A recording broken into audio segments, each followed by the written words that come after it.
अध्यक्ष खुद अपना नियम तोड़ रहे हैं और हम लोगों को निलंबित कर। लेकिन राज्य के सरकार में जो आज घटना घटी हुई है वो पूरी तरह से संसदीय प्रणाली और लोकतंत्र के खिलाफ। नमस्कार, मैं राजेश और आप देख रहे हैं नीति 365।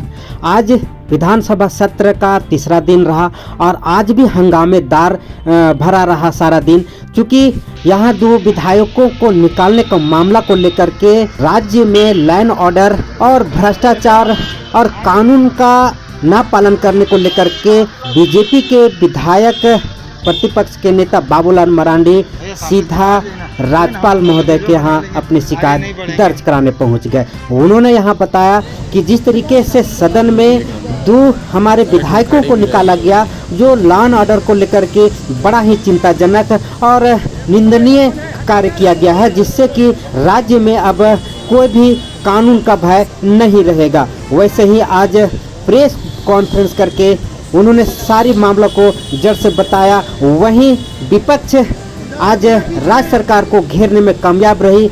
महामहिम राज्यपाल से मिलने के बाद क्या बोल रहे हैं बाबूलाल मरांडी, सुने। कर रहे हैं ये तो वो उसका उत्तर तो देंगे, क्या है मामला, क्या उनको करना नहीं करना उसके बारे में तो नहीं जानता, लेकिन मैं सामान्य जो मेरी बुद्धि है उससे मैं कह सकता हूँ, अगर राज्य के मुख्यमंत्री कानून को का पालन नहीं करेंगे तो फिर वैसे मुख्यमंत्री से बाकी अपराधियों से कानून को कैसे वो पालन करा सकते। और इसलिए ये जरूरी है कि महामहिम से हम लोगों ने यही कहा कि ये जरूरी है कि अब उनके ऊपर विधि सम्मत कार्रवाई हो, इसकी आपको पहल करें। राज्यपाल से दरखास्त भी आप क्या करेंगे? हम लोगों ने कहा कि विधि सम्मत, मतलब वही हुआ ना सर, हस्तक्षेप करें, मतलब आप सरकार में आ जाएं। आप उसका जो आप समझ सकते हो उसमें तो मैं कुछ भी नहीं कहूँगा कि मैंने तो विधि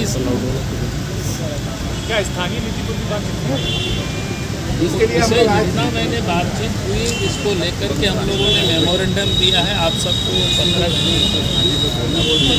फाइल में बना करके आप सबको मिल जाएगी कार्यालय से। बाबूलाल जी, 3 विधायकों का सस्पेंशन जो है उसको लेकर वो तो बिल्कुल गलत किया है, मनमानी। आपने देखा होगा, आप सब लोग हाउस में रहे होंगे। विधायक तो क्या कह रहे थे कि भाई कार्य स्थगन प्रस्ताव हमने डाला है, उसको आप पढ़ दीजिए तो कम से कम, अगर उस पर चर्चा भी नहीं करा। लेकिन वो तो लगता है कि मन बना रखे थे कि भाई हमको आज निलंबित कर, सस्पेंड।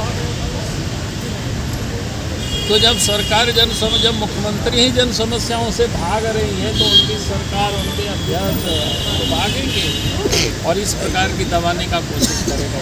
क्या यहाँ पे भी विंडिक्टिव पॉलिटिक्स हो रहा है? एक बार ममता बनर्जी ने ये कहा था कि 2/3 से आपने निकाल दिया है महुआ मोहित्रा को, यहाँ पे आप मेरे भी संख्या 2/3 की है, वही जो है स्टेट में अब होने लगा। क्या मैंने बायसनेस बता रहे थे बिरंची नारायण जी? अभी बायसनेस तो दिख रहा है।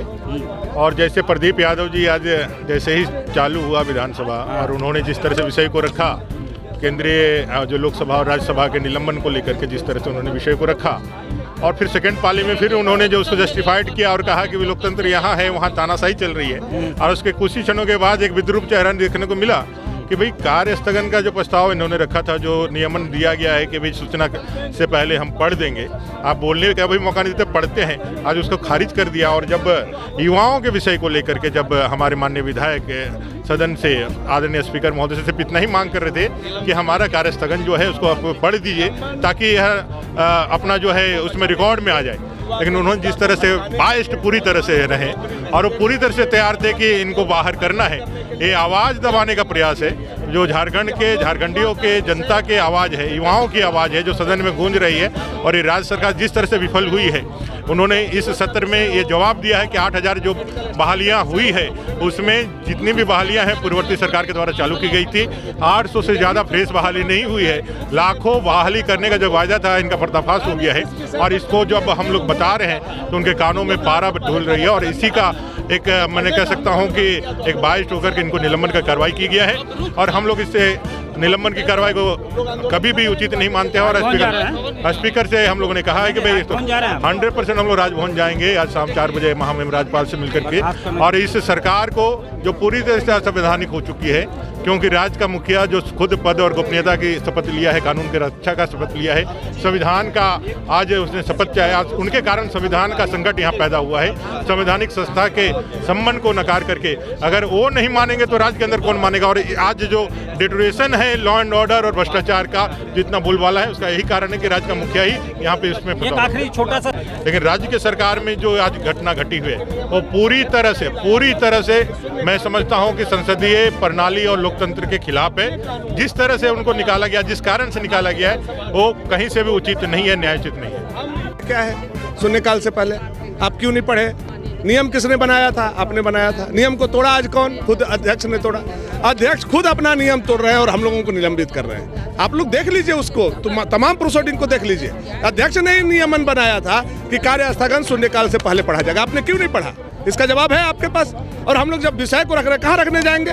हमको जनता यहाँ क्यों चुन करके भेजा है? नली गली और पीसीसी बनाने के लिए या जनता के विषय उठाने के लिए? हम जनता के आवाज बनने आए हैं, जनता के आवाज बनेंगे। इसके लिए आप एक बार नहीं 1000 बार भी निलंबित कीजिएगा, फांसी दीजिएगा, हम लोग फांसी झेलेंगे, लेकिन युवाओं का बात हम लोग उठाएंगे, लड़ेंगे और तब तक लड़ेंगे जब तक हेमंत सोरेन को गद्दी से नहीं उतार देते और जब तक अध्यक्ष रविंद्र महतो जी को उनके विधानसभा में नहीं हरा देते, तब तक हम लोग लड़ेंगे।